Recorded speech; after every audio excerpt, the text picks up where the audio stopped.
Hello दोस्तों, कैसे हो आप सब। पेश हूँ आपके लिए एक और बहुत ही बढ़िया वीडियो लेकर। आज हम बात करेंगे नील के पौधे के बारे में। आज हम जानेंगे नील के गुण, धर्म और इसके औषधीय प्रयोग के बारे में। आयुर्वेद मेडिसिन में नील का क्या क्या प्रयोग होता है। तो दोस्तों, स्वागत है आप सबका हमारे इस आयुर्वेदिक चैनल आयुर्वेद स्टडी में। जो दोस्त पहली बार हमारे इस चैनल पर विज़िट कर रहे हैं वो इस चैनल आयुर्वेद स्टडी को सब्सक्राइब कर लें, और जो दोस्त इंस्टाग्राम या फेसबुक पर देख रहे हैं वो दोस्त इस चैनल को फॉलो कर लें ताकि हमारी हर वीडियो आप तक पहुंच सके। दोस्तों, हमारे चैनल को शेयर और कमेंट ज़रूर करना। कमेंट बॉक्स में आज की वीडियो नील के बारे में जो आपको जानकारी दी जा रही है वो कैसी लगी ज़रूर बताना, ताकि हम और भी बढ़िया बढ़िया वीडियो आप तक ला सकें। दोस्तों, आप ये जो देख रहे हैं ये नील का पौधा है।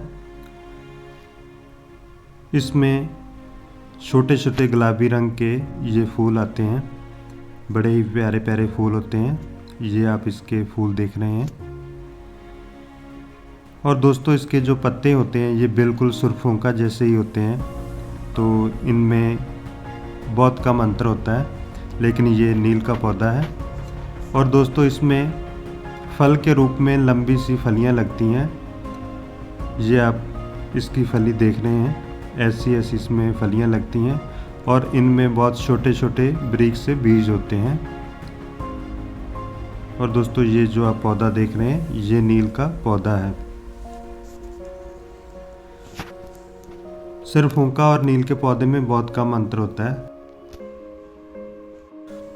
दोस्तों, पुराने समय में नील की खेती नील रंग के लिए बड़े पैमाने पर पूरे भारतवर्ष के कई स्थानों पर होती थी, लेकिन बाज़ार में सिंथेटिक नील कलर आने से नील की खेती प्रभावित होने लगी और इसकी खेती धीरे धीरे ख़त्म होने की कगार पर पहुंच गई। नील की प्राप्ति के लिए इसके हरे पौधे को बारीक काटकर ऑक्सीडाइज विधि से इसका एक्सट्रैक्ट नील के रूप में प्राप्त कर लिया जाता था। दोस्तों, अब हम बात करेंगे नील के आयुर्वेदिक गुण के बारे में। लघु वृक्ष नील के गुण हैं। इस पौधे के अंदर दो रस तिक्त और कटु होते हैं। ये नील का पौधा उष्णवीर्य होता है। ये जो पौधा है दोस्तों, नील के जो औषधीय गुण हैं वो कफ, वात शमक, रेचक, शूल प्रशासन, वेदना संस्थापन, उत्तेजक, मूत्रतर्म थोड़े प्रमाण में होता है, शोधहर, वर्णरोपण, केशवर्धन, केश रंजन, विषनाशक, उदर रोग, मूर्छा, भ्रम आदि मस्तिष्क दौर्बल्य विकारों में उपयुक्त है। आमवात, जलोदर, पीलिया, वात रक्त विकार, वात विकार, मूत्र विकार, कास और श्वास आदि में प्रयुक्त होता है। ये देखें दोस्तों, नील का पौधा सूखने के बाद इसके जो पत्ते हैं वो नील रंग की आभा देने लगे हैं। ये देखें दोस्तों, नील का पौधा जो सूख चुका है। हम दोस्तों इसको सुखाकर इसके पत्तों का काम लेते हैं।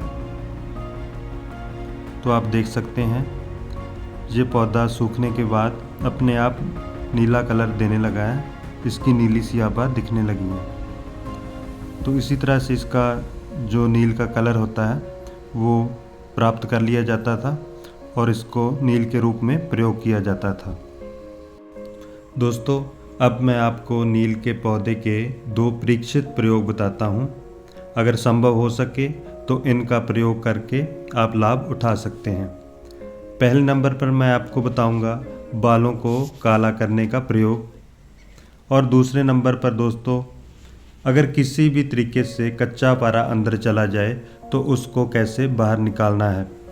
ये दो प्रयोग मैं आपको बताता हूँ। सबसे पहले बात करते हैं सफ़ेद बालों को काला करने की। इसके लिए दोस्तों आपको चाहिए नील के पत्ते, कशीस, भृंगराज का रस, दही और लोहे का बुरादा। सबसे पहले दोस्तों आप पीसने वाली चीज़ों को अच्छी तरह से पीसकर इनका बारीक पाउडर तैयार कर लें। फिर दोस्तों आप भृंगराज का रस निकालकर इसमें बाकी सब चीज़ें डालकर इसका पेस्ट तैयार कर लें। अगर पेस्ट ज़्यादा गाढ़ा हो तो इसमें भृंगराज का रस थोड़ा और मिला सकते हैं।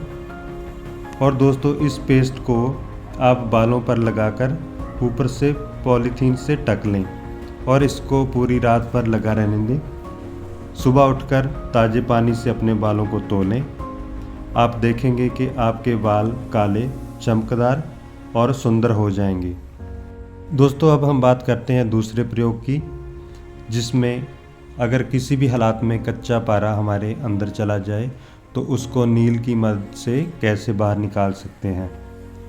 दोस्तों कच्चा पारा निकल जाने में बहुत सारी परेशानियां उत्पन्न हो जाती हैं। कह सकते हैं वो इंसान जिसके अंदर कच्चा पारा चला गया हो वो धीरे धीरे मृत्यु की तरफ बढ़ रहा होता है। उससे साक्षात यमराज के दर्शन हो जाते हैं। कच्चे पारे के दोषों को दूर करने का हम एक आपको प्रयोग बताने जा रहे हैं। नील के पौधे को जड़ सहित उखाड़कर टुकड़े टुकड़े करके पानी में उबालें। जब उसका कवात हो जाए तो उसमें एक प्याला प्रातःकाल रोगी को खाली पेट पिला दें और फिर प्रति 25 से 30 मिनट में एक प्याला रोगी को सारा दिन पिलाते रहें। रोगी को और कुछ भी खाने को ना दें। इस प्रयोग से शरीर में से जो कच्चा पारा है एक ही दिन में पेशाब के रास्ते निकल जाता है। अगर दोस्तों इसकी जांच करनी हो, इस बात को पुख्ता करना हो कि रोगी के अंदर से पारा निकला है या नहीं, तो आप रोगी को किसी कांच या चीनी के बर्तन में उसका पेशाब जो है उसको एकत्र करते जाएं और आपको नीचे पारा बैठा हुआ दिखाई देगा। यदि ज़रूरत हो तो इस प्रयोग को 2 या 3 दिन तक दोहरा सकते हैं। दोस्तों कई अनाड़ी वैद्य हकीम जो YouTube, फेसबुक से या कुछ किताबें पढ़कर वैद्य, हकीम, डॉक्टर बनते हैं, वो कई भोले भाले लोगों को पार्द की पसम, रसकपूर, संखिया, शिंगरफ आदि की पसम कच्ची ही खिलाते रहते हैं। क्योंकि ऐसे वैद्य हकीम पसमें कुश्ते बनाने की विधि से या उन पसमों को परख करने की विधि से बिल्कुल अनजान होते हैं। जो भोले भाले या शौकीन लोग उनकी बातें सुनकर उनके हाथ की बनी रस औषधियों का प्रयोग करते रहते हैं, उनके शरीर में भयंकर विकार उत्पन्न हो जाते हैं। चर्म रोग उनके शरीर में पैदा हो जाते हैं। शरीर बिल्कुल नकारा हो जाता है। ऐसे लोगों को इस प्रयोग का अवश्य लाभ उठाना चाहिए। तो दोस्तों नील के पौधे के अनेकों और औषधीय प्रयोग हैं, लेकिन दोस्तों आज की वीडियो में इतना ही। आपको नील की जानकारी कैसी लगी कमेंट में ज़रूर बताएं। तो दोस्तों मिलते हैं हम हमारी आने वाली नेक्स्ट वीडियो में।